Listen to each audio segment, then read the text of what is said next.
आगे। नमस्कार, मैं हूं मनोज्ञा लोईवाल। अक्षय तृतीया की शुभकामनाएं और उसके साथ साथ हर हर गंगे से गुंजायमान है गंगोत्री। एबीपी न्यूज आपको एक्सक्लूसिव तस्वीरें दिखा रहा है गंगोत्री की। वो धाम, वो जगह, वो स्थान जहां पर आकर ये माना जाता है एक डुबकी लगा ली तो इस जन्म नहीं न जाने कितने जन्मों के पाप धुल जाते हैं। ये कर्म और धर्म की वो भूमि है जहां गंगा का अवतरण हुआ था।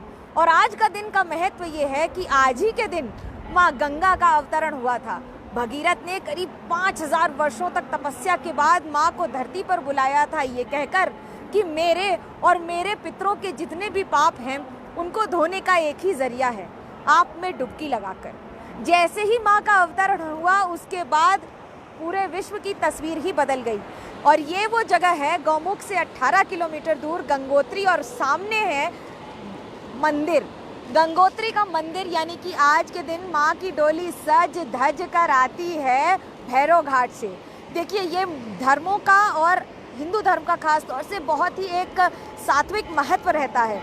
जहाँ आज डुबकी लगाने का दिन है तो वहीं आज पहाड़ों की खूबसूरती भी देखते ही बनती है। उत्सव जैसा दृश्य है। धूप इतनी खूबसूरत निकली है कि उसको आपको न अखरेगी। बाकी सारे इलाकों में तो आपको काफ़ी धूप गर्मी का सामना करना पड़ रहा होगा, लेकिन यहाँ पर ऐसा नहीं है। तापमान 6 से 10 डिग्री सेल्सियस है। आज का तापमान थोड़ा अलग दिख रहा है। मंदिर में आपको जो घंटे ध्वनि सुनाई दे रही है वो आज की, यानी कि इन 4 धाम में से पहला धाम जो खुलता है वो है गंगोत्री का धाम। माँ गंगा का पूजन अर्चन होगा ठीक 11 से 11:15 के बीच में। आज ही यहाँ पर मुख्यमंत्री उत्तराखंड के पुष्कर सिंह धामी भी रहेंगे, उनके साथ बाकी सारे वीवीआईपीज भी होंगे। लेकिन आज की वीवीआईपी तो सिर्फ और सिर्फ माँ गंगा है, गंगोत्री। यहाँ पर आज के धाम में देखिए कितने सारे लोग स्नान कर रहे हैं। चिल्ड पानी है, यानी कि बर्फीला पानी। हाथ लगाइए तो आपके हाथ जम जाएं, ऐसा लगे कि जैसे पता नहीं क्या हो गया, करंट जैसी फीलिंग आ जाएगी। लेकिन यहाँ आज जो जमावड़ा है लोगों का, अलग अलग जगह से साधु संत आए हैं, मंदिर खुला है। मंदिर आज माँ की मूर्ति डोली में सज कर आई है। दरअसल डोली में सजकर क्यों आती है? देखिए, माँ की जो पूजन अर्चन होता है ना, 6 महीने यहाँ होता है गंगोत्री में और 6 महीने नीचे के स्थान पर, यानी कि भैरव घाट से भी नीचे जाकर जहाँ पर पूजन अर्चन होता है वहाँ पर 6 महीने रखा जाता है मूर्ति को, और वहीं पर ये सारी पूजन अर्चन की प्रक्रिया भी होती है। उसी जगह का नाम जहाँ से मूर्ति आती है, कपाट आज खुल रहे हैं। मुखवा इलाका है जो उनका मायका कहा जाता है। अब मुखवा इलाके से माँ की मूर्ति आती है और आज इस सुरक्षा घेरे में पुलिस व्यवस्था के साथ मूर्ति को डोली में सजाते डुलाते और उसके साथ गाजे बाजे के साथ लेकर आते हैं। भाई, मायके से आ रही हैं गंगोत्री यहाँ पर अपने रहने के लिए, तो उसकी भी तो एक खासियत होगी ना। ध्वज आपको चारों तरफ दिख रहे हैं और ये ध्वज बता रहे हैं कि आज मंदिर में घंटे और उसके साथ भक्तों की संख्या क्या होगी। अब जरा आपको बताते हैं भक्तों की ही बात क्यों। भक्तों की बात इसलिए क्योंकि ये तो 2 वर्षों का इंतजार खत्म हुआ है। कोविड के समय पर लोग आ नहीं पा रहे थे। पिछले वर्ष कुछ दिन के लिए तो मंदिर खुला, उसके बाद फिर नई नियमावली आ गई। उसके तहत लोगों को आने की अनुमति नहीं थी। मंदिर को छूने की, मूर्ति को छूने की, प्रणाम करने की, भोग लेने की, आशीर्वाद लेने की सारी प्रक्रिया बंद हो गई थी। लेकिन अब ऐसा नहीं है। इस बार पुष्कर सिंह धामी की सरकार ने एक नियम ज़रूर बनाया है, वो ये कि एक दिन में 7000 लोग ही आके दर्शन कर सकेंगे। इससे काफ़ी सारी चीज़ों पर नियंत्रण पाया जा सकेगा। पिछले कुछ वर्षों में जो पिछले दशक की तबाही देखी है उत्तराखंड ने, उसके बाद यहाँ पर काफ़ी सारे परिवर्तन किए गए हैं। नए पुल बनाए जा रहे हैं, नए रास्ते बनाए जा रहे हैं, और कुछ रास्ते तो एकदम मक्खन की तरह हैं। पता ही नहीं लगेगा कि आप इतने पहाड़ों के कितने घुमावदार रास्तों से होकर आए हैं। 4 धाम की यात्रा की आज शुरुआत हो चुकी है। शुरुआत हो रही है गंगोत्री से, लेकिन चॉपर सर्विस अभी शुरू नहीं हुई है। इसलिए अगर आपको गंगोत्री आना है तो अभी तो इन्हीं घुमावदार रास्तों से घूमते घूमते माँ के मंदिर तक पहुँचना पड़ेगा। अब आपको बताते हैं माँ के मंदिर की खासियत। माँ के मंदिर की खासियत ये है कि यहाँ से 8 किलोमीटर नीचे भैरव का मंदिर है। भैरव के मंदिर में क्योंकि जब भी अपने मायके से आती हैं तो पूजन अर्चन नहीं होता था, जिसके कारण एक दिन तय कर दिया गया है ये कहकर कि इस दिन यानी कि अक्षय तृतीया पर आज जब 4 धाम की यात्रा शुरू होती है तो उसके साथ ही भैरव के मंदिर की पूजा करने के बाद यहाँ पर आती है माँ गंगा। शिव के बिना गंगा अधूरी है, गंगा के बिना शिव अधूरे हैं। ये बात सिर्फ कहने के लिए नहीं है। देखिए, आपको सुरक्षा व्यवस्था अगर मेरे कैमरा पर्सन वेद पांडे आपको दिखाएं तो देखिए कितने सारे सुरक्षा बल एक साथ यहाँ चारों तरफ तैनात हैं। सोलर पैनल्स लगे हुए हैं, विद्युत की व्यवस्था तो हुई है, जनरेटर की व्यवस्था भी है। अब आपको एक बड़ी दिलचस्प बात बताते हैं। ये जो आपको भीड़ दिख रही है ना यहाँ पर, ये यहाँ पर साल भर नहीं रहती है, सिर्फ 6 महीने रहती है। यानी कि अगर आप पिछले हफ्ते भी आए होते तो यहाँ पर आपको जो मिलता वो होता सिर्फ और सिर्फ सन्नाटा। सन्नाटा क्यों? क्योंकि लोग यहाँ रहते नहीं हैं। यहाँ पर लोग तभी रहते हैं जब माँ गंगा रहती हैं। भाई, अपने देवाधिदेव के आते ही सारे लोग आ जाते हैं। ये दुकानों में पेंटिंग हो जाती है।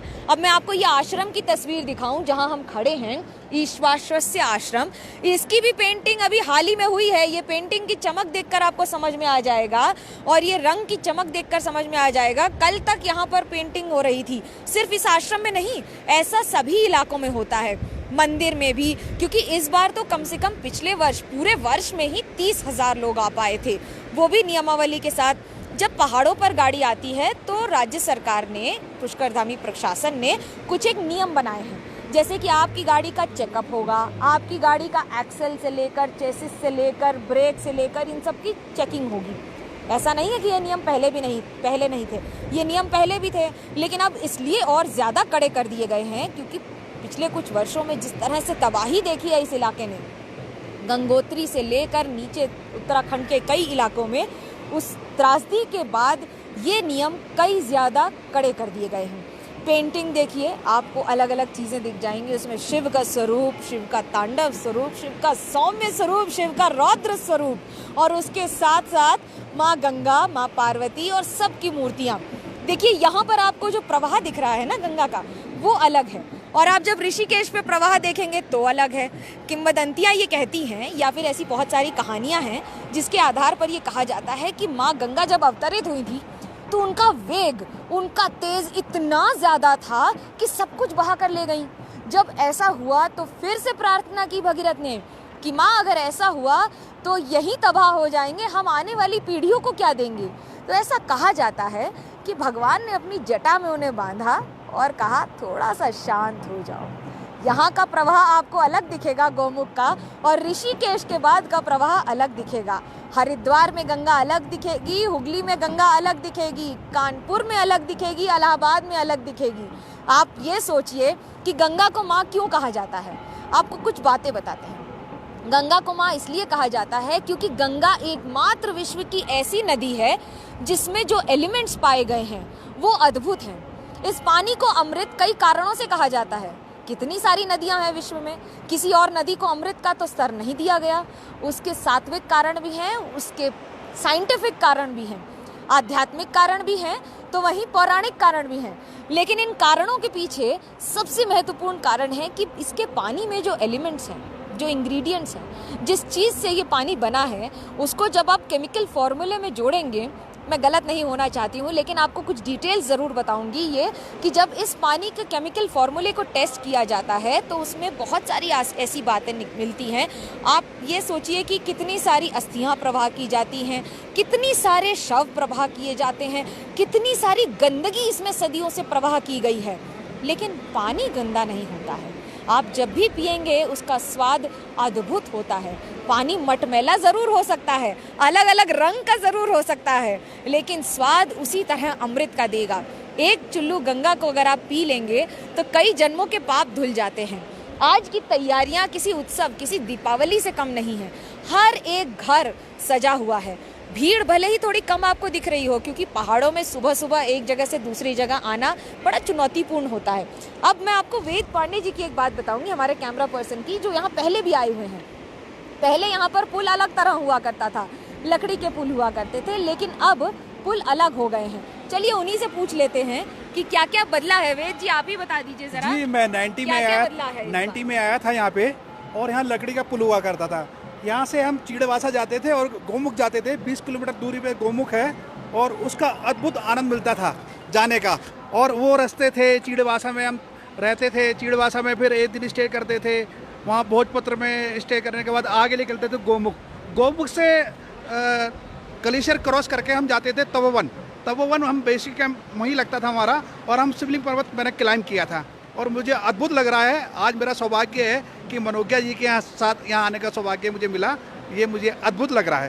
देखिए सौभाग्य हमारा नहीं है, सौभाग्य तो माँ गंगा ने बुलाया है, और माँ गंगा जब बुलाती हैं तो अपने ढंग से बुलाती हैं। कभी कभी आपको अक्षय तृतीया पे अपने दर्शन दे देती हैं, मंदिर में बुलाकर आपको आशीर्वाद दे देती हैं, और एबीपी न्यूज़ के दर्शकों को मौका दे देती हैं वो पूरा यहाँ का दृश्य देखने का लाइव पर, और लाइव टेलीकास्ट, लाइव ब्रॉडकास्ट पर देखने का और समझने का। देखिए गंगा जी की यहाँ से गौमुख, अब आपको ग्लेशियर्स दिखाते हैं।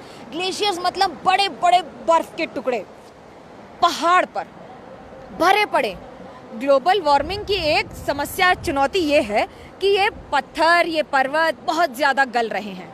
लेकिन दूसरी तस्वीर ये है कि ऐसा नहीं है कि पानी बहुत ज़्यादा बढ़ रहा है, क्योंकि जब बर्फ़ कम हो रही है, बर्फ़ बढ़ रही है, कम हो रही है, घट रही है, ग्लोबल वार्मिंग के कई सारे असर हैं।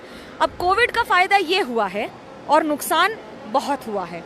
फ़ायदा ये हुआ है कि माँ गंगा की तस्वीर बदल गई, यानी कि गंगा पहले से ज़्यादा साफ़ हो गई और गंगा पहले से ज़्यादा निर्मल और स्वच्छ हो गई। नमामि गंगे अभियान केंद्र सरकार ने चला रखा है। नरेंद्र मोदी की सरकार ने कई सारे जो प्रकल्प हैं इन सारे इलाकों में उनको बंद भी किया है, यानी कि बहुत सारे कारखाने थे उनको बंद किया गया और बहुत सारे कदम उठाए गए। लेकिन गंगा को साफ करना इतनी बड़ी चुनौती है कि जिस गंगा नदी में करोड़ों लोग रोज़ डुबकी लगाते हों और फिर भी उसका पानी, उसका जल उतना ही पवित्र रहे।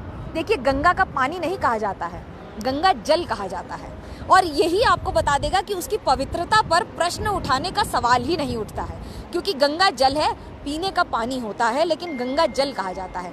जो शब्दावली है उसमें ही अपने आप में ये स्वरूप सूक्ष्म तौर से छिपे हुए हैं, जो आपको ये बता देंगे कि आखिरकार इन शब्दों को, जैसे यमुना का पानी, गंगा का जल, यमुना का जल भी कहा जाता है। लेकिन आज ही यमुनोत्री के भी दर्शन हैं, वहाँ हम नहीं जा सकते हैं क्योंकि गंगोत्री और यमुनोत्री की दूरी भले ही चॉपर से 30 मिनट हो, लेकिन बाई रोड जाएंगे तो यकीन मानिए एक दिन से कम नहीं है। और इन घुमावदार रास्ते पर जब आप चढ़कर यहाँ पहुँचते हैं तो किसी जेट लैग से कम की फीलिंग नहीं आती है, रास्ते कितने भी अच्छे हों। लेकिन चुनौती इसकी होती है, तापमान बदलता है, इलाका बदलता है, खान पान बदलता है, और जब तक आप यहाँ पहुँचेंगे करीब 3000 फीट ऊपर तक, तब तक एक्लिमेटाइज करना पड़ता है आपको। यानी कि ज़मीन पर जो तापमान है 40-45 डिग्री सेल्सियस, और जब तक आप यहाँ आते हैं तो आ जाता है 5 से 10 डिग्री सेल्सियस। शरीर को उसके तापमान के हिसाब से लाना भी एक समस्या होती है। ये वजह है कि इन 4 धाम को इतना कठिन माना जाता था। अब आप ये सोचिए, आज से 100 वर्ष पहले जिसे गंगोत्री यमुनोत्री के दर्शन करने हो और वो आ जाए, क्यों उसे इतनी बड़ी बात मानी जाती थी? क्योंकि कितने सारे जंगलों से होते हुए लोग यहाँ तक पहुँचते होंगे। न तो चॉपर हुआ करते थे, न इस तरह की गाड़ियाँ हुआ करती थी, न इस तरह के रास्ते, और रास्ते भर ढाबे और खान पान की व्यवस्था भी। अब तो ये इसका क्रेडिट तो सरकार को देना पड़ेगा कि जो रास्ते बना दिए हैं वो पहले से कई गुना ज़्यादा बेहतर हैं।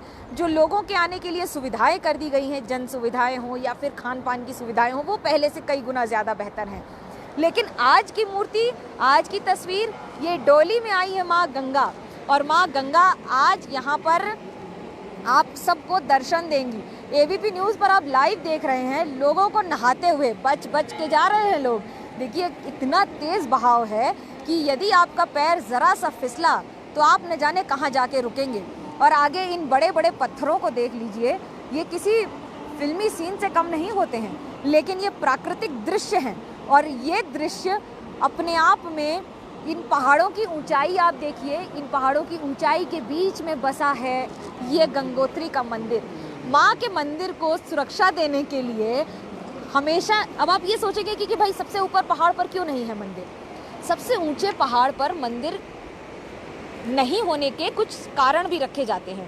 पहला ये कि माँ गंगा बहती हैं, तो फिर माँ गंगा अगर बहती हैं तो गंगोत्री के नदी, यानी नदी के नज़दीक होगा माँ का मंदिर, जहाँ पर लोग स्नान कर सकें और उसके बाद मंदिर में जाकर नहा के सीधे दर्शन कर सकें। दूसरा कि अगर पहाड़ की चोटी पर होगा तो वहाँ से नुकसान होना मंदिर को, मूर्ति को बहुत ज़्यादा होगा।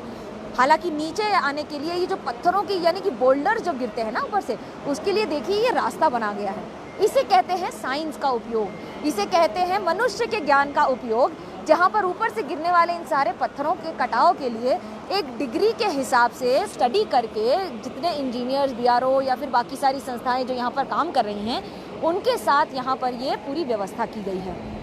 देखिए, आज ईद भी है, जगह जगह ईद मनाई जा रही है। हमारे सारे दर्शकों को भी आज ईद की मुबारकबाद। और आज गंगोत्री से आपको हम यहाँ के यानी कि 4 धाम की शुरुआत होने की भी मुबारकबाद, उसकी शुभकामनाएं दे रहे हैं और साथ ही आपको शुभकामनाएं दे रहे हैं आज अक्षय तृतीया की। अब अक्षय तृतीया ही क्यों? अक्षय तृतीया का मतलब होता है एक अक्षत मुहूर्त, एक ऐसा मुहूर्त जिस दिन आप जो काम करेंगे उसके साथ आप सफलता की सीढ़ी हासिल करेंगे।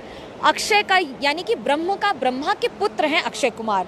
ये माना जाता है कि आज उनका भी अवतरण हुआ था, आज ही गंगा का भी अवतरण हुआ था।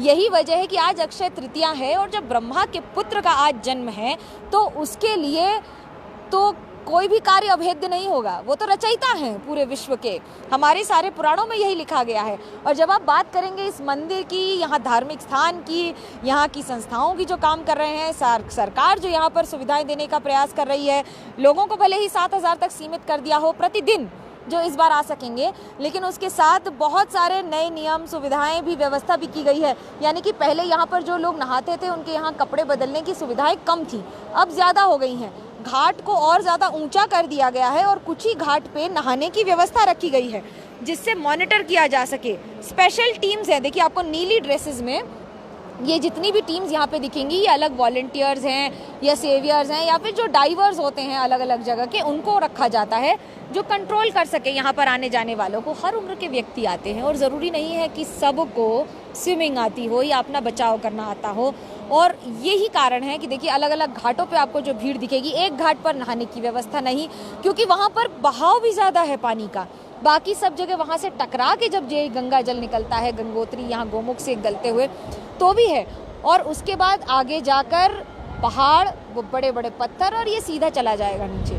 तो गंगोत्री यमुनोत्री के आज पट खुल रहे हैं और आज हमारे दर्शकों को हम ये एक्सक्लूसिव तस्वीरें दिखा रहे हैं ये बताने के लिए कि आज के दिन का क्या महत्व है, कैसे माँ गंगा की डोली आकर आज गंगोत्री के मंदिर में है। 6 महीने तक आप दर्शन कर सकते हैं, फिर इंतज़ार करना पड़ेगा 6 महीने का, क्योंकि वो अपने मायके चली जाएंगी और फिर जब आएंगी तो फिर इंतज़ार कर ख़त्म होगा दर्शन अभिलाषियों का। आज के लिए फिलहाल इतना ही। अब थोड़ी देर में फिर जुड़िएगा हमारे साथ, हम आपको दिखाएंगे मंदिर के अंदर की एक्सक्लूसिव तस्वीरें। फिलहाल मनोज्ञा लोईवाल, कैमरा पर्सन वेद प्रकाश पांडे को दीजिए इजाज़त। देखते रहिए एबीपी न्यूज़।